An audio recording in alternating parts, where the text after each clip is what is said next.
कोटि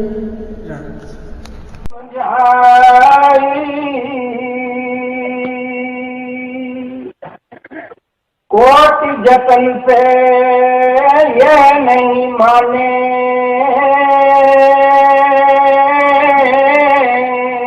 धुन सुनकर मन समझाई। ये हुजूर स्वामी जी की वाणी है। कल हमने गुरु का है।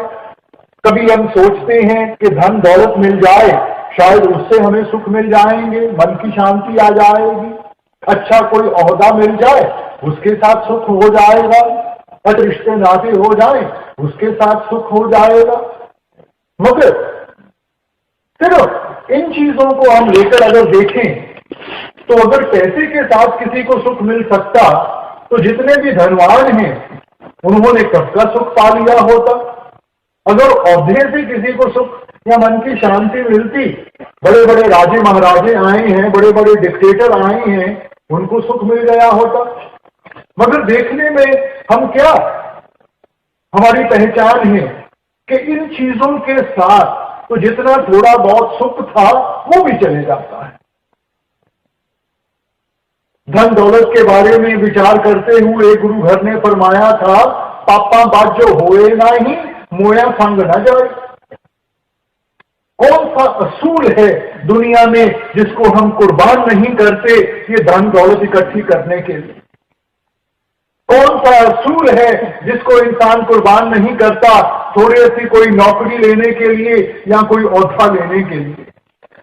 भूल जाते हैं कि दुनिया में कोई चीज मुफ्त नहीं मिलती। एक दिन इन सब चीजों का हिसाब किताब देना पड़ेगा। ये ठीक है कि पैसा ना हो तो जिंदगी गुजारनी भी मुश्किल हो जाती है, इसलिए पैसा भी जरूरी है।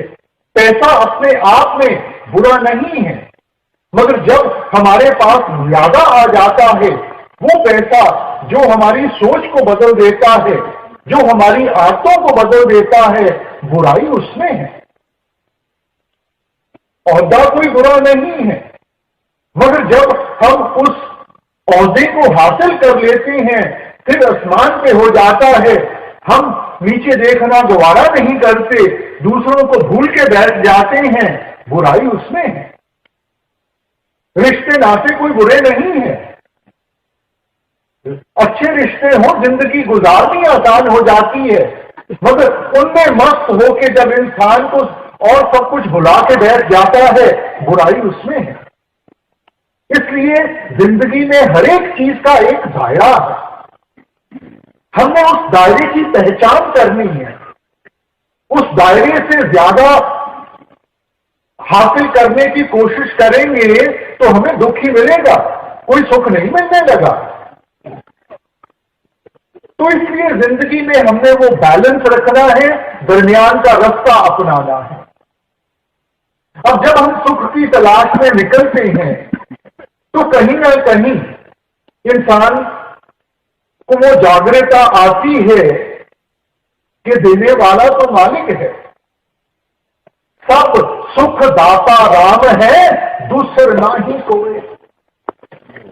सब कुछ देने वाला, पहले भी उसने दिया है, आगे भी उसने देना है, वो तो कुल मालिक है। तो ये जो हमारी भक्ति है, ये जो रूहानियत है, ये तो सिर्फ एक जरिया है उसका शुक्रिया अदा करने के लिए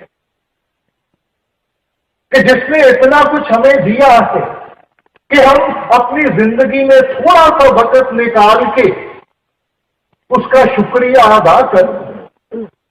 ये नहीं कि जो हमारी किस्मत में है वो नहीं मिलेगा। मां बाप ने सब कुछ बच्चों को देके जाना है, कोई साथ नहीं लेके जाना, मगर मां बाप उस बच्चे को आसान से देते हैं जो उसकी कदर करता है, जिसको उसकी कीमत की पहचान है। और जिस बच्चे को उसकी कदर नहीं है, जिसका ध्यान बाहरमुखी हुआ बैठा है, उससे थोड़ा सा खींच के रखते हैं। उस इंतजार में कि इसको भी आहिस्ता आहिस्ता उस चीज की कदर पड़ जाए, देना उसको भी है। तो कल भी बेनती की गई कि जो रूहानियत की दौलत है, मालिक ने उसमें कोई फर्क नहीं रखा। ये नहीं कि लोगों के पास कोई ज्यादा है और हमारे पास कोई कम है। रूहानियत की दौलत मालिक ने सबको एक जैसी दी है, फर्क सिर्फ पहचान का है। जिस इंसान ने अपना ध्यान अंतर्मुख करके उसकी पहचान कर ली, वो सेवक बन गया, उसने गुरमुखता की तरफ कदम बढ़ाने शुरू कर दिए। और जो मन के अधीन होकर मन की ख्वाहिशों को पूरा करने में लगा रहा, उसको हमने मनमुख बना दिया। फर्क सिर्फ इतना ही है। मालिक कभी भी फर्क नहीं करेगा। अगर मालिक ही फर्क करने लग पड़ा तो फिर हमें बचाने वाला कोई नहीं है। उसके लिए सारे एक जैसे हैं। हम चाहे किसी भी धर्म के हों, किसी भी जात के हों, किसी भी मुल्क के हों, मालिक के आगे कोई भी फर्क नहीं है। क्योंकि उसने तो सिर्फ एक चीज की पहचान करनी है, और वो है हमारे प्रेम और प्यार की, हमारे भजन बंदगी की। गुरु घर ने कहा था, नानक के घर केवल नाम। पहचान है सिर्फ एक चीज की है, वो नाम की है, वो शब्द की है, बाकी किसी चीज की नहीं है। इनका ताल्लुक शरीर के साथ है, शरीर यहीं का यहीं धरा रह जाएगा। इसलिए जब इंसान को एहसास होता है कि करने कराने वाला मालिक है, तो हमारा मालिक की तरफ भी कुछ ना कुछ तो फर्ज बनता है। जिंदगी में इंसान को जो उसके हक हैं उसकी पहचान है, मगर हर एक हक के साथ जो जिम्मेवारी बनती है उसको भूला हुआ है। हर एक हक के साथ कोई ना कोई जिम्मेवारी है, तो क्या हमें उन जिम्मेवारियों का एहसास है? हमने तो चंद जिम्मेवारियों को लेकर कि ये बाल बच्चों की पालना पोषणा करनी है, धन दौलत कमानी है, इन्हीं जिम्मेवारियों में हम सारी उम्र उलझे रहे। मगर जो सबसे बड़ी हमारी जिम्मेवारी है, जिसने हमें ये बाल बच्चे दिए हैं, जिन्होंने हमें ये धन दौलत दी है, इंसान उसको भूल के बैठ जाता है। इसीलिए कबीर साहब ने चिताया था, सब कुछ अपना एक राम पर आया। इंसान सभी चीजों को अपना मानता है। अगर इससे कोई दूर है तो वो मालिक दूर है, और दूरी कोई मालिक ने नहीं बनाई, दूरी हमारी बनाई हुई है। मालिक तो अंग संग है। मोह मोहे अजाने दूर है, सतगुर सदा सदूर है। इस मोह और माया के जाल में फंसकर, क्योंकि मालिक हमें दिखाई नहीं देता, इसलिए हम सोचते हैं कि हमारी मालिक से दूरी हो गई है, हमें मेहनत करनी पड़ेगी, हमें वहां जाना पड़ेगा। हमने कहीं नहीं जाना, क्योंकि मालिक हमारे अंदर है। किसी भी संत महात्मा को ले लो, किसी भी ग्रंथ पोथी को ले लो, हर एक ने इशारा अंदर की तरफ किया है। वेदों शास्त्रों ने इस देही को नारायणी देही कह के बयान किया है कि वो देही जिसमें नारायण खुद निवास सकता है। गुरु साहिबान ने फरमाया था, हरि मंदिर ये शरीर है, ज्ञान रतन प्रगट होए। हरि का सच्चा मंदिर, उसका सच्चा द्वारा कहीं बाहर नहीं है, वो हमारे अंदर है। और जब हम अंतर्मुख होंगे तब हमारे अंदर वो जागृता आएगी, तब हमें वो सच्चा ज्ञान हासिल होगा, जिसके साथ हम उसकी पहचान कर सकें और हम उसकी सच्ची भक्ति में लग सकें। ईसाई धर्म में भी क्राइस्ट फरमाया था, ye are the temple of the living God, कि आप खुद उस परमात्मा के जीते जागते मंदिर हो। मगर क्या इंसान अंदर से उसकी तलाश करता है? कि बाहरमुखी हुआ बैठा है। जो चीज बाहर है नहीं तो वो हमें मिलेगी कहां से? इसलिए आपने समझाया सब कुछ घर में, बाहर नहीं बाहर ढूंढे सो परब बुलाई। सब कुछ घर में, सब कुछ आपके अंदर है। वस्तु कहीं ढूंढे कहीं। अगर आपके घर में कोई चीज खोई हो तो जब तक अपने घर में नहीं तलाश करोगे वो आपको कैसे हासिल होगी, कैसे मिलेगी? इंसान तो इतना बाहरमुखी हुआ बैठा है, बाहर के साधन अपनाए हुए हैं, बाहर के तौर तरीके अपनाए हुए हैं, मगर उनके साथ मन को झूठी तसल्ली मिल जाती है, मालिक की प्राप्ति नहीं होती, मुक्ति नहीं मिलती। इसलिए जरूरी है कि मन की झूठी तसल्ली को छोड़ के इस मन को काबू करके हम इसको सच के रास्ते पे लेके आए, उस सच की कमाई में इसको लगा। अब जब इंसान रूहानियत के रास्ते के ऊपर चलने की कोशिश करता है, सबसे बड़ी मुश्किलात इसको कहां से मिलती है? उस मन से मिलती है, क्योंकि मन आदत से मजबूर है। जैसी हमने मन को आदतें डाली हुई हैं, मन वैसे ही चलता है। इस वक्त मन का जो रुख है वो नीचे की तरफ है, बाहर की तरफ है। ये हमारे ध्यान को हर वक्त नीचे की तरफ खींच रहा है और बाहर की तरफ ले जाने की कोशिश कर रहा है।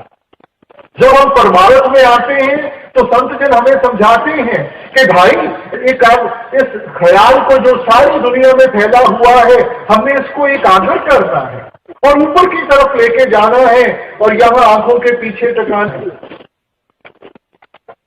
जब हम साधु संतों को देखते हैं कि आपने यहां तिलक लगाया हुआ है, हमने क्या कभी विचार किया है कि इसका मकसद क्या है? सिर्फ तिलक लगाने से, भगवे कपड़े पहनने से कोई साधु संत नहीं बन जाता। मत है कि हमारा ख्याल यहां रहना चाहिए।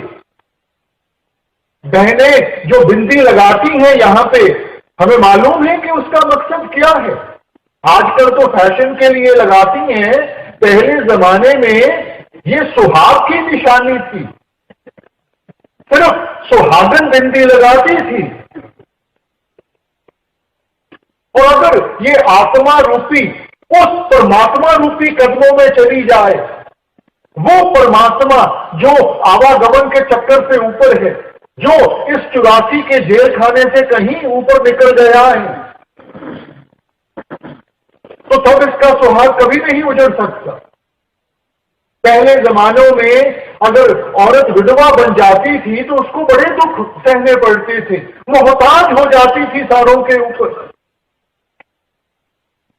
तो इसलिए आपने हमें समझाया कि जब हम ऐसे ये आत्मा रूपी स्त्री उस पति रूपी परमेश्वर के कदमों में जाएगी जो जन्म और मरण से कहीं ऊपर है, इसका सुहाग कभी नहीं उजड़ेगा। इसको किसी के आगे मोहताज नहीं होना पड़ेगा। फिर सच्चे सदा सुहागण। मगर ये अवस्था कैसे बनेगी? जब हम इस मन को काबू करेंगे। देखो, आप किसी गाड़ी में बैठे हो,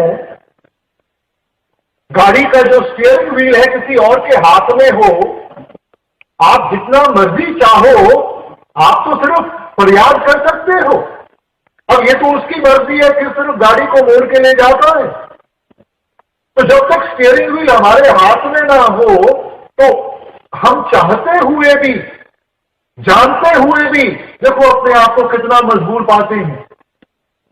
तो क्या ये मन हमारे काबू में है? मन की क्या अवस्था है? ए मन मैला अंधा है किस आंख सुनावा। ऐसे इस कर्म कांड में फंस गया है कि अपनी असलियत को भूल के बैठ गया है। और ये मैल कोई सिर्फ अब की नहीं है, जन्म जन्म की इस मन को मन लागी काला होया क्या। पता नहीं कितने जन्मों के ये कर्म इकट्ठे किए हुए हैं। देखो, घर में कोई बर्तन हो जिसमें रोज हम खाना बनाते हो, आहिस्ता आहिस्ता, और उसको बर्तन को कभी हम साफ ना करें तो क्या होगा? आहिस्ता आहिस्ता उस बर्तन के ऊपर गंदगी जमनी शुरू हो जाएगी और कोई ऐसा वक्त भी आ जाएगा जब उसकी चमक हमें याद नहीं रहेगी, क्योंकि रोज उस गंदगी को देखते हैं तो हम ये समझना शुरू कर देते हैं कि यही इसकी असलियत है। मगर फिर कोई हमारे पहचान वाला आता है, हमें समझाता है कि भाई ये बर्तन इतना गंदा है, इसको कभी साफ भी कर लिया करो। अब उसको साफ करना शुरू करेंगे, एक सह गंदगी की निकलती है, नीचे एक और सह मिलती है, वो निकलती है, नीचे एक और सह मिलती है, क्योंकि इतनी देर महीनों महीने वो बर्तन साफ नहीं किया। अब हिम्मत छोड़ के बैठ जाएंगे तो वो बर्तन गंदे का गंदा रह जाएगा। मगर उसको रगड़ते जाएंगे, कहीं ना कहीं उसकी चमक सामने आ जाएगी। फिर इंसान को एहसास होता है ये गंदगी कोई और चीज है, वो चमक कोई और चीज है। इसीलिए महापुरुषों ने आकर मन की अवस्था हमें समझाते हुए आपने क्या फरमाया था? मन तू ज्योत स्वरूप है, अपना मूल पहचान। ये गंदगी इसकी असलियत नहीं है, ये तो ज्योत स्वरूप है, उस प्रकाश का हिस्सा है। अगर वो प्रकाश हमें दिखाई नहीं देता, वो सिर्फ इसलिए कि हम यहां कर्म कांड में आके फंस गए हैं और ये इतने कर्म इकट्ठे कर लिए हैं कि असल की पहचान ही नहीं रही। तो संत महात्मा, उनका आने का मकसद कोई हमारे से माथे टिकाने का नहीं है, हमारे से सिर झुकाने का नहीं है। उनका मकसद है समझाने का कि भाई आपकी असलियत क्या है। आप तो उस मालिक के घर से आए हो। इंसान उस वक्त तक ही आगे हाथ फैलाता है जब तक उसको अपने असल की पहचान ना हो। राजे का बेटा होकर अगर गली में भीख मांगता फिरता है क्योंकि उसको एहसास नहीं है कि उसका पिता कौन है, और जिस दिन उस चीज का एहसास होता है फिर वो भीख नहीं मांगता, अपना हक मांगता। और वैसे ही रूहानियत के साथ हमने अपने अंदर वो जागृता लानी है कि हमारी असलियत क्या है। जब से इंसान आया है यही प्रश्न में उलझा हुआ है कि मैं कौन हूं, मेरी असलियत क्या है। अंग्रेजी फिलोसोफर्स ने कह दिया I think therefore I am, क्योंकि मेरी सोच है, उस सोच के साथ मैं कदम उठाता हूं, इसीलिए मेरा वजूद बना हुआ है। सोच कहां से आती है? मन से आती है। तो क्या हमारा दायरा वो मन तक ही सीमित रह गया? इसलिए हमने पहले तो ये पहचान करनी है कि हमारी असलियत क्या है। इस वक्त हमने तो इस शरीर को असलियत समझ के बैठे हुए हैं, क्योंकि इंसान जो कुछ भी करता है सिर्फ इस शरीर को संवारने के लिए करता है, असल को भूल गया। शरीर यहीं का यहीं धरा रह जाएगा। तो असल क्या है? असल हमारी आत्मा है। मगर सारे जीवन हम रात को सोते हैं, शरीर को आराम चाहिए, खाना खाते हैं, शरीर को ताकत चाहिए, कमाई करते हैं, शरीर की देखभाल करनी है। मगर क्या हमने विचार किया है कि आत्मा की खुराक कौन सी है? आत्मा को आराम कहां से मिलेगा? तो जो असल है उसको इंसान भुला बैठा है, और जिस चीज में साथ नहीं निभना उसको संभालने में लगा हुआ है। तो संतों ने आकर हमें थोड़ा सा समझाने की कोशिश की कि भाई ये आपकी असलियत नहीं है। आपका एक और भी फर्ज बनता है जो उस आत्मा की तरफ है, जो उस परम आत्मा की तरफ है, परमात्मा की तरफ। मालिक ने अगर इंसान को उत्तम से उत्तम जामा दिया है तो किस लिए दिया है? मालिक हमें पेड़ पौधे भी बना सकता था, जानवर भी बना सकता था। हमारे और निचली जूनियों में क्या फर्क है कि मालिक ने इंसान को विवेक की ताकत दी है, वो सेंस ऑफ डिस्क्रिमिनेशन दिया है। आपने फरमाया था 184 जून सभाई मानस को प्रभ दी वडियाई, इस पौड़ी से जो नर चूके सो आए जाए दुख पाएगा। 84 लाख जूनियां बनाकर इनको 2 हिस्सों में बांट दिया गया। एक कर्म जूनी है, दूसरी भोग जूनी है।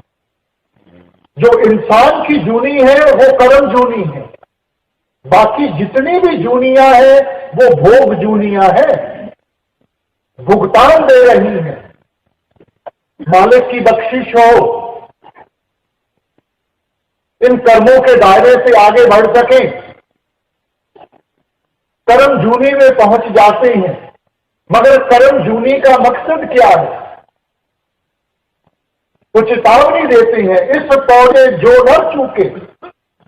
उदाहरण देकर कि देखो एक सीढ़ी है, मान लिया जाए उसके 84 लाख स्टेप्स हैं, चढ़ते गए आखिरी स्टेप पे पहुंच गए हैं। थोड़ी सी मेहनत की, भक्ति की, सदा के लिए सीढ़ी से छुटकारा मिल गया।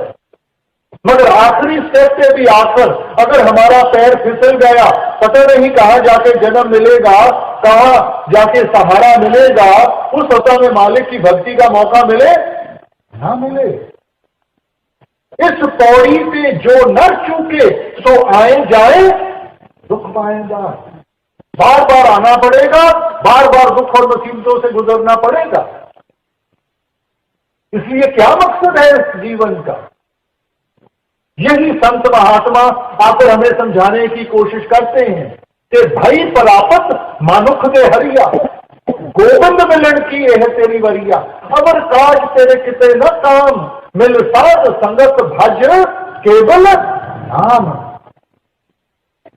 भाई परापत मानुख दे हरिया कि इंसान का जामा मिला है, किस लिए मिला? गोविंद मिलन की यह तेरी वरिया, ये जो बारी है मालिक की प्राप्ति के, उसकी भक्ति के लिए ली गई है। अगर काज तेरे कितने ना काम, जिन चीजों में हम फंसे हुए हैं उन्होंने लेके नहीं लगना, वो यहीं की यहीं धरी रह जाएंगी। ये सारे रौदे, ये धन दौलत, ये रिश्ते नाते यहीं के यहीं धरे रह जाएंगे। इनका ताल्लुक शरीर के साथ है, शरीर यहीं रह जाएगा। और किस कार्य की तरफ ध्यान देते हैं? मिल साध संगत भज केवल नाम। वो नाम की कमाई, शब्द की कमाई। मगर इंसान पहले तो आलसी है और फिर आहिस्ता आहिस्ता फिर उन्हीं पुरानी आदतों में जाके फंस जाता है। इसीलिए स्वामी जी ने आकर अपनी वाणी के साथ हमें बार बार चेतावनी दी, प्रेम और प्यार से समझाने की कोशिश की कि भाई समझने की कोशिश करो, ये मन हमारा असल नहीं है, ये शरीर हमारा असल नहीं है। हमारी असलियत उस आत्मा के साथ जुड़ी हुई है, और जब तक हम अंतर्मुख होके उसकी पहचान नहीं करेंगे, हम कभी भी इस जीवन को संवार नहीं सकेंगे, इस जीवन को सफल नहीं बना सकेंगे। अब मन हमारा देखो कितना चंचल है। मन खिन खिन भरम भरम बहुधावे, तिल घर नाही वासा पावे। कभी भी एक जगह पे टिकता नहीं है, कभी एक इच्छा तो कल को दूसरी इच्छा, और सारी उम्र गुजर जाती है इसको पूरा करते करते। ये कभी पूरी नहीं हो सकती, इसलिए इंसान इन्हीं में उलझा रहता है। तो मन को कैसे काबू करना है? तो वो स्वामी जी समझाने की कोशिश करते हैं कि सुन के मन समझाओ, ओट यतन से ये नहीं माने। हम सोचते हैं कि दुनियावी चीजें हासिल करने के साथ, ये धन दौलत औहदे हासिल करने के साथ इस मन को तृप्त आ जाएगी, इसकी जो भूख है वो मिट जाएगी। मगर आप समझाते हैं कोट यतन से ये नहीं माने, इन सब चीजों के साथ इसको तृप्त नहीं आएगी, इसको सहज नहीं आएगी। और सहज कैसे आएगी? तो आप समझाते हैं धुन सुन के मन समझा, वो धुन। अब ये धुन क्या चीज है? कल आपने गौर फरमाया उस शब्द के बारे में, ये वो धुन है जो रात दिन 24 घंटे हमारे हृदय के अंदर बज रही है। ये कोई वो धुन नहीं है जो बाजे से पैदा होती है। इसीलिए आपने इसको समझाते हुए फरमाया धुन वाजे अनहद घोड़ा मन मानिया हर रस मोरा। लफ्ज इस्तेमाल किया अनहद का, कि जो रात दिन 24 घंटे हमारे अंदर बज रही है, उस धुन को जब सुनेंगे उसकी मिठास हासिल होगी, तब ये दुनिया के रंग तमाशे फीके पड़ेंगे। इंसान जबरदस्ती करता है, जब जबरदस्ती करेगा तो रिएक्शन होगा। तो यहां परमार्थ में जबरदस्ती नहीं करनी, हमने बड़े सिस्टमैटिकली ये देखना है कि मन को कैसे हमने मालिक की भक्ति के साथ जोड़ना है। देखो छोटी बच्ची है, जैसे जैसे जवान होती है, अगर माँ बाप उसको समझाना शुरू कर दें कि बेटा तेरी आगे जाके शादी होगी, तूने दूसरे घर जाके अपना रिश्ता जोड़ना है, इसलिए माँ बाप को भूलना शुरू कर दे, वो बच्ची कभी कर नहीं पाएगी। मगर जिस वक्त उसकी शादी हो जाती है, दूसरे घर जाके उसका रिश्ता जुड़ जाता है, अपने आप माँ बाप का दर्जा कम होना शुरू हो जाता है। तो वो रिश्ता कैसे जुड़ा? पहले रिश्ता जुड़ा, फिर वो दूसरी चीजों से अपना ध्यान हटा सकी। इसलिए हुजूर फरमाया करते थे कि अटैचमेंट कॉजेज डिटैचमेंट, कि पहले संबंध जोड़ो, जब संबंध जुड़ेगा तब हम इन सब चीजों से रिश्ता तोड़ सकेंगे। और गुरु घर ने फरमाया 9 दरवाजे नवे दर फीके रस अमृत 10 में चुबीचे। ये 9 द्वारे हैं जिनके जरिए हमारा ख्याल सारी दुनिया में फैलता है। तो आप फरमाते हैं कि जब हम वो भजन बंदगी में लगेंगे, इस ख्याल को एकाग्र करेंगे और ऊपर की तरफ यहां लेकर जाएंगे, यहां आंखों के पीछे टकाएंगे, वहां हमें वो अमृत रूपी रस हासिल होगा। उस रस को इंसान पिएगा तो कल आपने फरमाया मन पीवे पाए सुभाए रे, उसको पीता है, वो इसको भाता है, इसको अच्छा लगता है, तब ये सहज अवस्था की तरफ जाता है, तब दुनिया के रंग तमाशे फीके पड़ते हैं। जब इसको असल चीज हासिल हो जाए तो फिर ये दूसरी चीजों की तरफ ध्यान नहीं देगा। 9 दरवाजे नवे दर फीके रस अमृत 10 में चुबीचे। जब वो रस हासिल हो गया तो दुनिया के सब रंग तमाशे फीके पड़ जाएंगे। इस वक्त जब हम रूहानियत में कदम रखते हैं, क्योंकि सत्संग में ये चीजें समझाई जाती हैं कि हमारे लिए क्या अच्छा है क्या बुरा है, हम सोचते हैं कि चलो मन को जबरदस्ती इनसे हमने दूर करना है, मगर जबरदस्ती करेंगे मन रिएक्ट करेगा और उतना जोर पकड़ के दोबारा उन्हीं चीजों की तरफ भागेगा।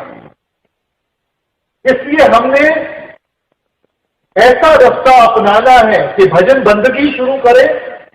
जैसे जैसे भजन समृत में बैठेंगे, अंदर से वो रस आएगा, उस रस के साथ अपने आप हमें अंदर से वो प्रेरणा मिलेगी, ताकत मिलेगी कि हम इन चीजों को पीछे छोड़ सकें।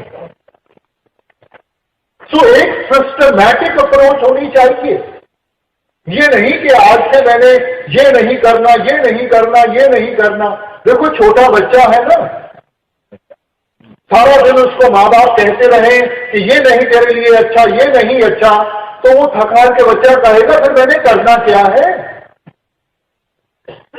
मगर सुबह उठता है, आप उसको स्कूल भेज दो, वापस आता है, थोड़ा सा वक्त खेल में गुजार ले, फिर बैठ के होमवर्क कर ले, फिर कोई हॉबी ले ले, और सारा दिन उसका ऐसे गुजर जाता है कि रात को जब बिस्तर पे लेटता है 2 मिनट में सो जाता है। तो वैसे ही हमने बड़ा पॉजिटिवली आगे चलना है और इस चीज के ऊपर ध्यान देना है कि हमने क्या करना है, और जैसे जैसे वो करेंगे रस आएगा, तभी हम मन को इन चीजों से निकाल के उस असल भक्ति के साथ जोड़ सकेंगे, जबरदस्ती से नहीं। इसलिए आपने फरमाया धुन वाजे अनहद घोड़ा मन मान्या हर रस मोरा। जब उस धुन को सुना, मन उसमें इतना मस्त हो गया, वो धुन जिसको अंग्रेजों ने म्यूजिक ऑफ द सफीर कह के बयान किया, वो धुन जो आकाश से आ रही है, मुसलमान भाई उसे बांगे इलाही, बांगे आसमानी कह के बयान कर देते हैं। वो बांग जो खुदा के घर से आ रही है, उस धुन को जब इंसान सुनेगा, तब ये मन दुनिया ऐशो इशरत को छोड़ के उस मालिक की भक्ति को अपनाने के लिए तैयार होगा। इसलिए आपने फरमाया बिन गुर शब्दे मन नहीं ठौरा। उस शब्द के बगैर इसको तृप्ति नहीं आएगी, ये हमारे काबू में नहीं आएगा, हम चाहे जितना मर्जी साधनों को ना ले। इसीलिए संतों ने कहा मन जीते जब, कि जिन्होंने मन की लड़ाई जीत ली वो ही जिंदगी में सफल हो पाएंगे, और जो मन के अधीन होकर ही रह गए उनको कोई सफलता नहीं मिलेगी। और कबीर साहब भी यही सोच हमारे सामने रखते हैं। कबीर मन मरकट भया नेक न धुन पते आए, सत नाम बांधे बिना जित पावे तित जाए। कबीर मन मरकट भया नेक न धुन पते आए, उस शब्द की पहचान नहीं कर पाया, उसके साथ अपने आप को नहीं जोड़ा। सत नाम बांधे बिना, जब तक उस सच्चे नाम के साथ नहीं इसको बांधेंगे, जित पावे तित जाए, सारी दुनिया में भागता भरेगा, अलग अलग चीजों को हासिल करने में लगा रहेगा।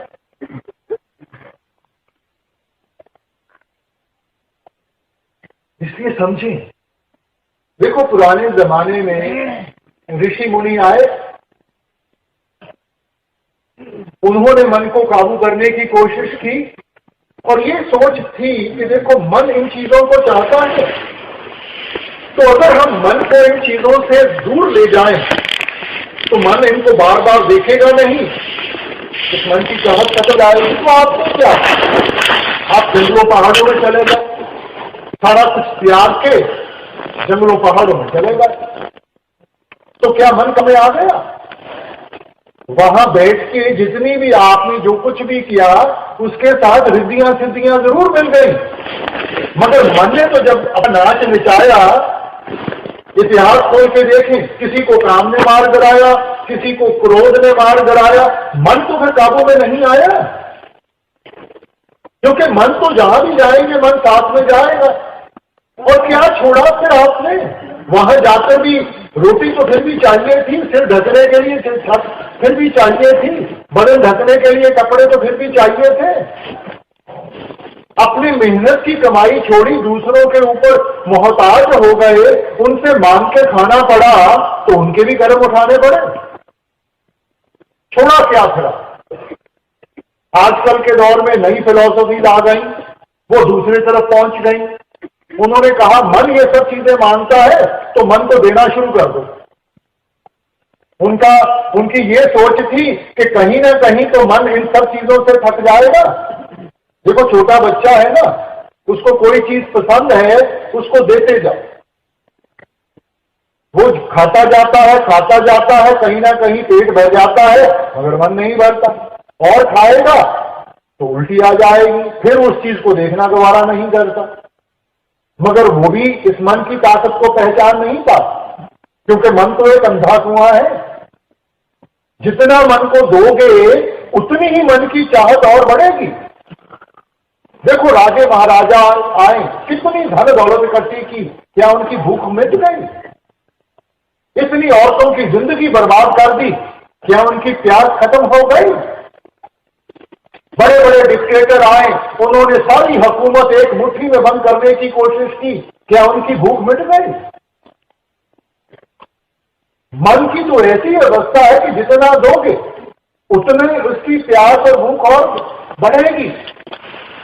इसलिए आप कहते हैं ना सुख विच गृहस्थ दे, ना सुख छड़ गया। सुख है विच विचार दे, संता शरण पे आ। ना भोगी बन के और ना त्यागी बन के। भोगी बन के सोचेंगे मन काबू में आ नहीं आएगा, त्यागी बन के सोचेंगे मन काबू में आएगा नहीं आएगा, रिएक्शन होगा। इसलिए आप कहते हैं सुख है विच विचार दे। जब तक हम अपनी विचारधारा को ठीक रास्ते पे नहीं लाएंगे, इन चीजों को अच्छी तरह समझ नहीं पाएंगे, और ये सोची कहां से मिलेगी? आप आते हैं संता शरण पे आ, उन गुरुमुखों की संगत में जाकर। वो हमें समझाते हैं, वो साधन बताते हैं कि हमने कैसे इस मन को काबू करना है और कैसे उस मालिक की भक्ति में अपने आप को लगाना है। मगर इंसान बाहरमुखी हुआ बैठा है, तो इंसान कौन कौन से साधन अपनाता है? तो स्वामी जी बड़ा सिस्टमैटिकली हर एक चीज को लेते हुए हमें समझाने की कोशिश करते हैं कि उसका दायरा क्या है और उसमें से हमें कितना है। जोगी जुगत कमावे अपनी, ज्ञानी ज्ञान कराई, तपसी तप कर थाक रहे हैं, जती रहे जत लाई। अब स्वामी जी फरमाते हैं जोगी जुगत कमावे अपनी। तो क्या भग में कपड़े डाल के कोई जोगी बन जाता है? कोई यहां तिलक लगा के वो जोगी बन जाता है? तो जोगी कैसे बनना है? आप कहते हैं जोग ना भगमी कपड़ी, जोग ना मैला वेश, घर बैठे हैं जुगत पाइए सतगुर का उपदेश। कोई अपने जिस्म पे वो स्वाह मन लेता है, कोई लंबी लंबी जटें रखी हुई हैं, कोई अपने बालों को साफ नहीं करता, तो क्या इनके साथ हम जो बन जाएंगे? क्या मालिक को हमारी गंदगी पसंद है? तो इन सब चीजों से हमारा ध्यान उठाते हुए आप फरमाते हैं घर बैठे जुगत पाइए, कि ये युक्ति तो घर बैठ के भी हम अपना सकते हैं। अगर आपने हमें इन सब चीजों से दूर करना था तो पहले ही हमें बता देना था कि भाई जंगलों पहाड़ों में चले जाओ। मगर हर वक्त, क्योंकि आप इंसान को जानते हैं, इंसान की ताकतों को, इंसान की कमजोरियों को अच्छी तरह जानते हैं, क्या ये कर पाएगा क्या नहीं कर पाएगा, और इसलिए उन कमजोरियों को देखते हुए आपने एक ऐसा साधन हमारे सामने रखा जिसको हम निभा सकते हैं, जिस रास्ते के ऊपर हम चल सकते हैं। इसलिए कहते हैं घर बैठे हैं जुगत पाइए। और वो कौन सी युक्ति है? कल भी हमने विचार किया, आपने फरमाया था गुरबानी में कि नानक जीवत या मर रहिए ऐसा जोग कमाइए। जितना चिर जीते जी नहीं मरना सीखेंगे। जीते जी मरना क्या है? ये जो 9 द्वारें हैं जिनसे हमारा ख्याल सारी दुनिया में फैला हुआ है, इनसे जैसे जैसे इस ख्याल को इकट्ठा करते हुए हम इस मन को ऊपर की तरफ खींचेंगे और यहां टकाएंगे, इसको संत महात्मा जीते जी मरना कहते हैं। और ये वो जुक्ति है, ये वो साधन है जिसको अपनाकर हम अपने आप को जोगी कहलाने के लायक बन सकेंगे। क्योंकि जो सच्चा ज्ञान है वो बाहर से नहीं मिलेगा, वो अंदर से मिलेगा। ज्ञान त्यान तुम जानिए अकथ कहावे सोए। वो ज्ञान कहां से मिलेगा? आप कहते हैं उस धुन के जरिए। वो धुन जो अकथ है, जो कभी नहीं जा सकती, वो जो हमारे अंदर है। जैसे पलटू साहब ने कहा था, लिख पढ़न में नाही नी अक्षर काम है। वो हमारे लिखने में नहीं आती, वो कोई लफ्ज नहीं है। लफ्जों के साथ तो वो बयान किया गया है। वो धुन हमारे अंदर है, वो ही वो अनहद बानी है जिसको हमने सुनने की कोशिश करनी है। ज्ञान त्यान तुम जानिए अकथ कहावे सोए। ये जो बाहर हमारी ग्रंथ पोथियां हैं, इनके साथ हमें समझाया जाता है, उसकी मेहमानदारी गई है कि हमने कौन सा साधन अपनाकर अपने आप को उस धुन के साथ जोड़ना है जिसके जरिए हमें जागृता आएगी। देखो, इंसान कभी भी ज्ञान और सोझी में अंतर नहीं रख सकता। ग्रंथों पोथियों को पढ़ने के साथ हमें ज्ञान मिलता है, मगर ज्ञान और सोझी में बहुत अंतर है। आजकल इंटरनेट का दौर है, एक बटन दबा के जितना मर्जी ज्ञान चाहो वो आपके सामने आ जाएगा, मगर वो सारा ज्ञान हासिल करके क्या इंसान ने अपने आप को बेहतर बना लिया? हम तो फिर भी उन उलझनों में फंसे हुए हैं, हम तो फिर भी उस गंदगी में जुड़े हुए हैं। वो सिर्फ इसलिए कि हम ज्ञान के दायरे में फंसे हुए हैं। इसलिए आपने कहा, ज्ञानी बूझे कुआं पड़े पलटू चलेगा देख, मन माया में मिल गया मारा गया विवेक। ज्ञान के साथ इतना अहंकार आ जाता है, अपने आप को गुणी ज्ञानी बना के बैठ जाते हैं। आगे पड़ा हुआ पत्थर नहीं दिखता, ठोकर लगती है और मुंह पर में जाकर गिरते हैं। हमें वो ज्ञान चाहिए जिसके साथ हमारे अंदर निर्मलता आएगी, हमारे अंदर निर्मलता आएगी, हमारे अंदर से वो अहंकार जाएगा। देखो, रावण एक टीकाकार पंडित था, जिसकी कोई कमी नहीं थी। ये जो उसके इतने सिर दिखाए जाते हैं, ये बड़ी चीज सिंबॉलिक थी कि इतने सिरों जितना उसके पास ज्ञान था। मगर सारा ज्ञान किस काम आया? मन ने तो जब अपना नाच नचाया, आज तक हम उसका पुतला बना के जलाते हैं, क्योंकि सिर्फ ज्ञान के साथ जागृता नहीं आती। जब उस ज्ञान को हम करनी के साथ जोड़ेंगे, फिर उसका अनुभव होगा, फिर हमें एहसास होगा सच क्या है, झूठ क्या है।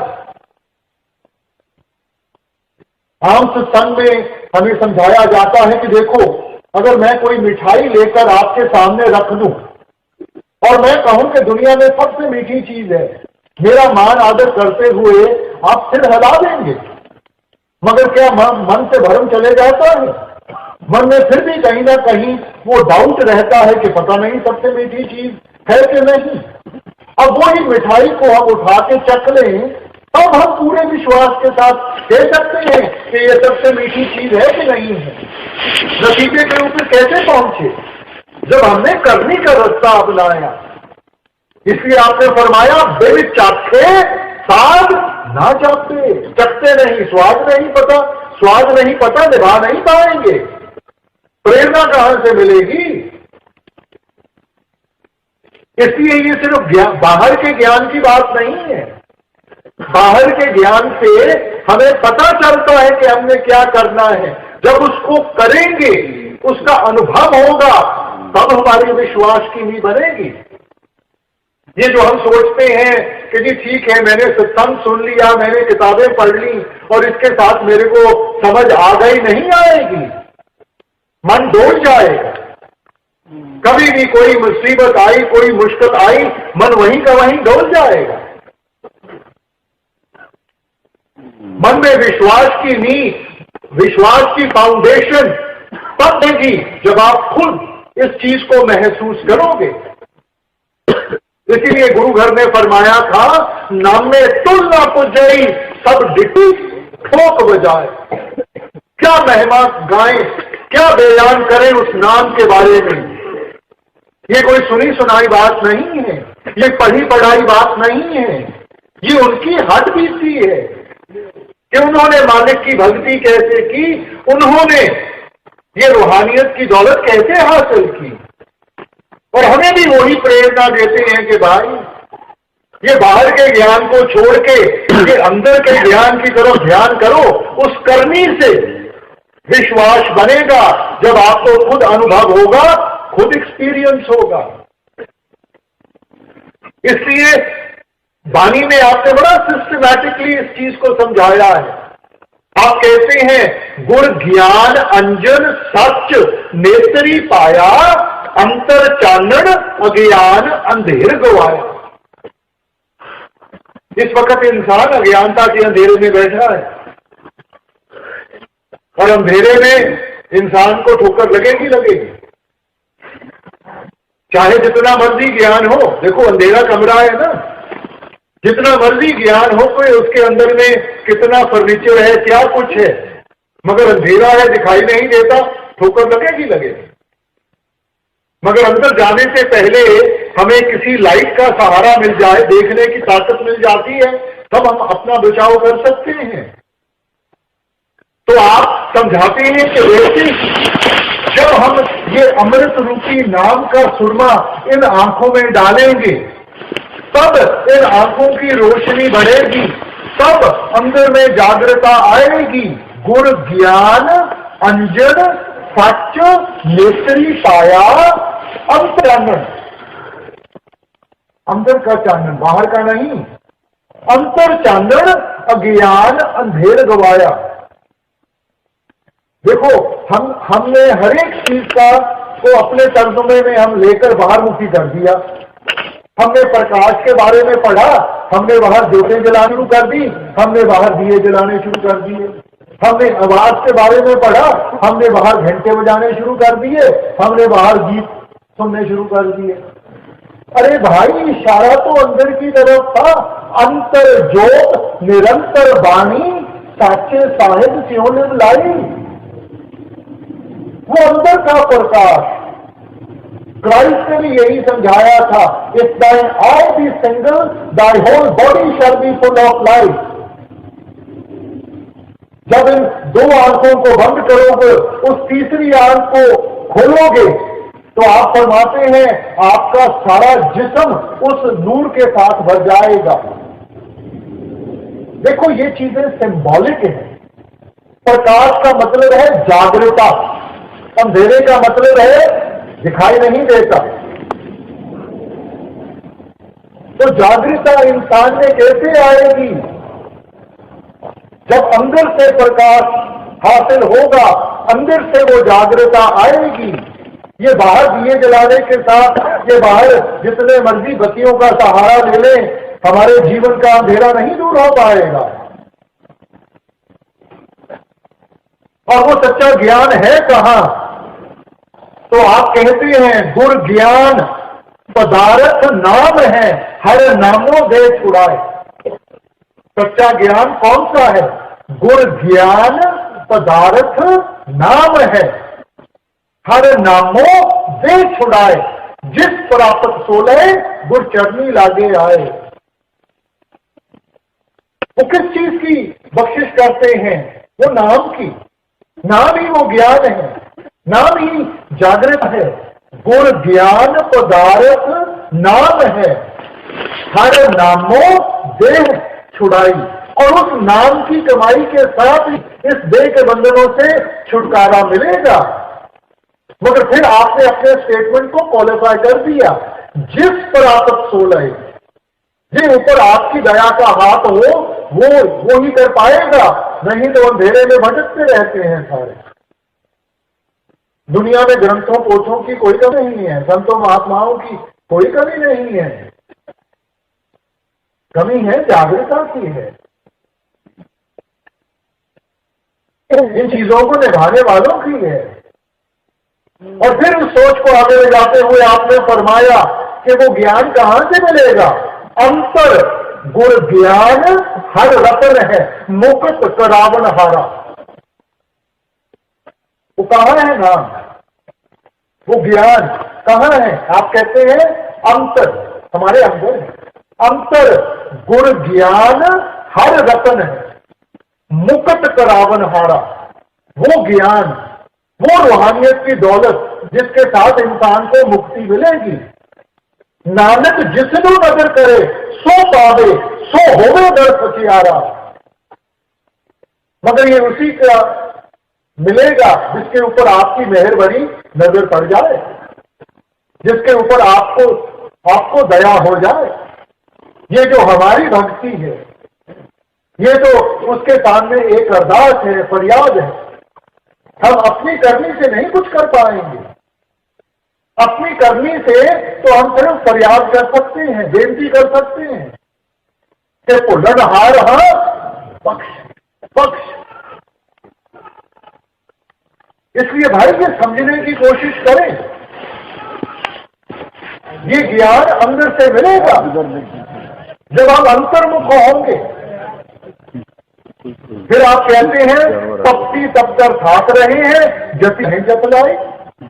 किसी ने अपने आप को उल्टा टांगा हुआ है, किसी ने अपने बालों को बांधा हुआ है, किसी ने कोई साधन, किसी ने कोई साधन।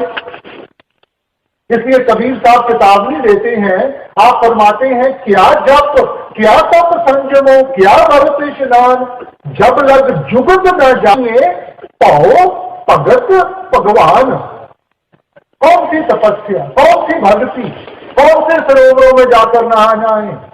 जब जुगत न जानिए, जब तक उस युक्ति की समझ नहीं है, उस साधन की समझ नहीं है, हम तो मालिक की भक्ति करते हैं, डर के साथ करते हैं। हुजूर फरमाया करते थे कोई सांप की भक्ति करता है इसलिए नहीं कि उसको सांप के साथ प्यार है, डरता है उससे, सोचता है भक्ति करूंगा खुश होगा, उसके डंग से बचा रहूंगा। मगर भाई हमारा और मालिक का जो रिश्ता है वो कोई डर का रिश्ता नहीं है, वो प्रेम और प्यार का रिश्ता है। हमने मालिक की भक्ति करनी है, प्रेम और प्यार की अवस्था में लाकर करनी है। मगर इंसान डर में करता है, बाल बच्चे निकम्मे ना हो जाए, कारोबार में नुकसान ना हो जाए, कोई बीमारी ना आ जाए, सारी उम्र इन डरों में ऐसा फंसा हुआ है और सोचता है कि चलो इसको भी खुश कर लूं, इसको भी खुश कर लूं। खुश सिर्फ उस एक को करना है, भक्ति सिर्फ उस एक की करनी है। ये जो अनेक हैं, संत महात्मा हैं, ये सिर्फ उस एक की याद दिलाने के लिए आए हैं, उस एक के साथ जोड़ने के लिए आए हैं, कोई अपनी भक्ति कराने के लिए नहीं आए। इसलिए आप कहते हैं जप तप पुण्य दान, जप तप जेते सब ऊपर नाम, हर रसना जो जपे तुझ पूर्ण नाम। इन सब भक्तियों से एक ऊपर भक्ति है, पुण्य दान जप तप जेते सब ऊपर नाम, हर हर रसना जो जपे, परे नहीं कहा, जो जपे। जब हम उसका सिमरन करेंगे, उसकी याद अपने अंदर में बिठाएंगे, तब मन को तसल्ली होगी, तब ये असलियत की पहचान कर सकेगा। देखो छोटा सा है ना, अकेला हो घबराता है, डरता है, मगर साथ में पिता खड़ा हो किसी से नहीं डरता। वो सोचता है कि मेरा पिता साथ में खड़ा है, सब कुछ संभाल लेगा। तो वैसे ही जब हमें एहसास हो गया कि हमारा परम पिता वो परमेश्वर हमारे साथ है, तो इंसान को किसी चीज से डर नहीं लगेगा। इस वक्त हम हर एक चीज से डरते हैं, कल से डरते हैं, मौत से डरते हैं, परसों क्या होगा उससे डरते हैं। और इन चीजों का डर तभी खत्म होगा जब हमारे अंदर जागृता आएगी, तब हमें पता चलेगा और ये सारे हमारे डर खत्म हो जाएंगे। मीराबाई ने भी अपना जीवन हमारे सामने रखते हुए हमें क्या समझाया था? पायो जी मैं नाम रतन धन पाया, वस्त्र अमोलक दी मेरे सतगुर, कृपा कर अपनायो, जन्म जन्म की पूंजी पाई, जग में सभी खवायो, पायो जी मैं नाम रतन धन पायो।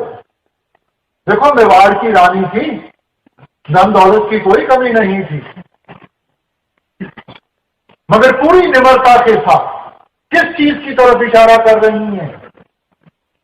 मैं नाम रतन धन पायो, वस्त्र अमोलक दी मेरे सतगुर।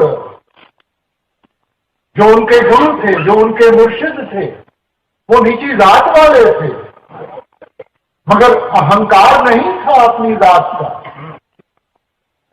पूरी निम्रता के साथ आप फरमा रही हैं, ये उन्होंने मेरे ऊपर बख्शिश की कि उन्होंने मेरे को अपना लिया, जन्म जन्म की पूंजी पाई।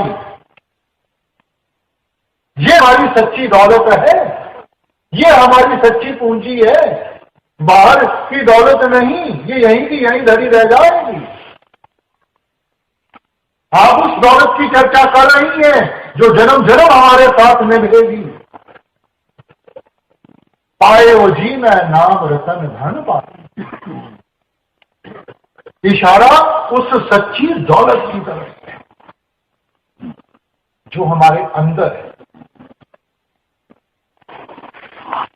अब आगे स्वामी जी जो समझाने की कोशिश कर रहे हैं उसको बड़े ध्यान से सुनना है, क्योंकि हम फिर बाहरमुखी हो जाते हैं, बाहर की चीजों में फंस जाते हैं, और ये हमारे सत्संगियों के लिए ये तुक बहुत जरूरी है। अब देखिए क्या कह रहे हैं। ध्यान मानसी लावे, राधी धोखा खाई, पंडित पर वेद बखाने, विद्या बाल सब जाई। ये देखो हमारे लिए बहुत जरूरी है कि इस तुक को हम अच्छी तरह समझ सकें। स्वामी जी ने आकर क्या हमें समझाया? ध्यानी ध्यान मानसी लावे, वे भी धोखा खाएं। देखो हमने किसको इष्ट बनाना है? हमारे इष्ट बनने के लायक सिर्फ वो एक है। इसीलिए क्योंकि आप जानते थे कि आहिस्ता आहिस्ता इंसान फिर बाहरमुखी साधनों में जाकर फंस जाएगा, इसलिए इस पहलू के ऊपर आपने एक पूरा शब्द लिखा है, क्योंकि जानते थे कि हम फिर भटक जाएंगे। तो आप कहते हैं गुरु मोहे अपना को दिखाओ। अब अगर गुरु सामने बैठा है तो ये फरियाद करने की क्यों जरूरत पड़ी कि गुरु मोहे अपना रूप दिखाओ? आगे समझाते हैं, ये तो रूप धरा तुम सरगुण जीव उद्धार कराओ। ये सरगुण स्वरूप है, हमारा उद्धार करने की धारा है। रूप तुम्हारा अदम अवतारा सोई अवसर खाओ, कि जो असल स्वरूप है वो इन चीजों से कहीं ऊपर है। अब उसके दर्शनों का दीदार बख्श दो। देखो वाणी में भी जब हम पढ़ते हैं दर्शन पे तत् पाप सब नाशे, ये बाहर के दर्शन नहीं है, ये अंदर के दर्शन है। जब अंदर जाकर ये मन वो सच्चे दर्शन करेगा तो उनमें ये इतना मग्न और मस्त हो जाएगा कि इसको सब कुछ भूल जाता है। जो भी इसके ऊपर प्रभाव पड़े हुए हैं सबका सफाया हो जाएगा। मगर वो अंदर के दर्शन है, बाहर के दर्शन नहीं है।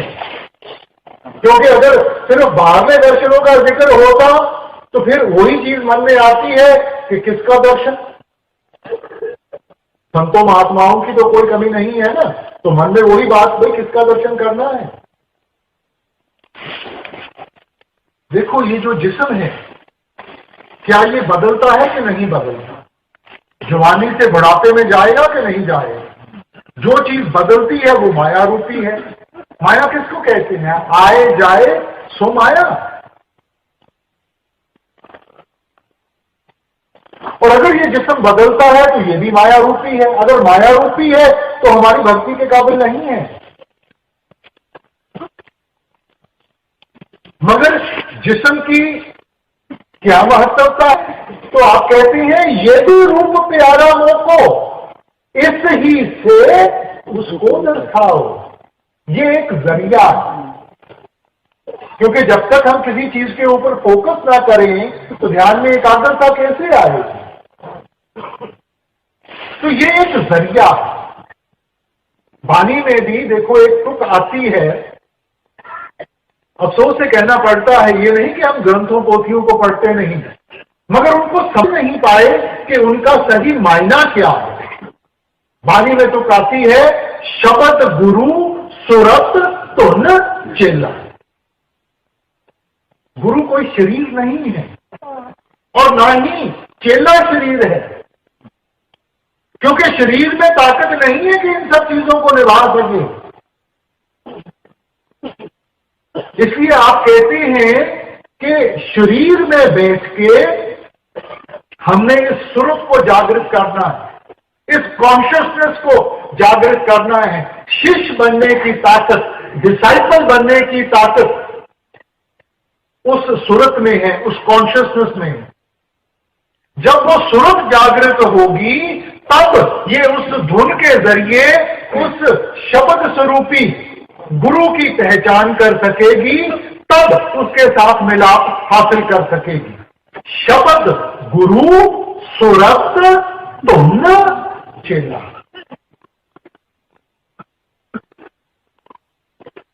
कोई कसर नहीं छोड़ी समझाने की। शरीर सिर्फ एक जरिया है, शरीर धारा है, क्योंकि उदाहरण बन के आए हैं कि अपने उदाहरण के जरिए समझा सके, दिखा सके। अब प्रॉब्लम मुश्किल कहां आती है? कहना बहुत आसान है कि उस एक की भक्ति करनी है, मगर उस एक को देखा किसने है? इंसान का दायरा तो छोटा है। जब तक हम किसी चीज को देख नहीं तो उसके साथ अपने आप को कैसे जोड़ेंगे? जब तक किसी चीज को महसूस नहीं करते तो उसके साथ कैसे अपने आप को जोड़ेंगे? क्योंकि जब मालिक के बारे में जिक्र होता है तो हमें यही समझाया जाता है कि उसका तो कोई रंग नहीं है, उसका कोई रूप नहीं है, उसका कोई निशान नहीं है। तो फिर ऐसे मालिक की भक्ति कैसे करेंगे भाई? तो ग्रंथों पोथियों को हम फिर खोल के देखते हैं कि हमारा और मालिक का रिश्ता कैसे जुड़ा है। मालिक ने सारी सृष्टि को बनाया, उस नाम के जरिए बनाया। नामो उपजे नामो बिरसे। तो हमारा और मालिक का जो लिंक है वो उस नाम के आधार के ऊपर है। वो नाम है कहां? वो हमारे अंदर है। इस देही विच नाम निधान है, पाइये गुर के हे तपा। वो हमारे अंदर है। तो हमारा और संबंध, देखो आपने किसी बड़े आदमी के पास काम लेकर गए हो, उस तक पहुंचना ही मुश्किल हो जाता है। तो फिर हम क्या करते हैं? हम किसी ऐसे इंसान को ढूंढते हैं जिसकी पहचान उसके साथ भी हो और हमारे साथ भी हो। फिर वो एक जरिया बन जाता है हमारे लिए। तो वैसे ही हमने वो जरिया ढूंढना है। तो यहां कौन सा जरिया है परमार्थ में? ये वो शब्द है, ये वो नाम है। तो जब हम अपना ध्यान अंतर्मुख करके हम अपने आप को उस शब्द के साथ जोड़ेंगे, वो शब्द हमारा लिंक बनेगा उस परमात्मा का। शब्द के साथ जागृता आएगी। शब्द वो ताकत है जिसने सारी सृष्टि को बनाया है। उस ताकत के साथ हमारी ताकत भी जागृत होगी।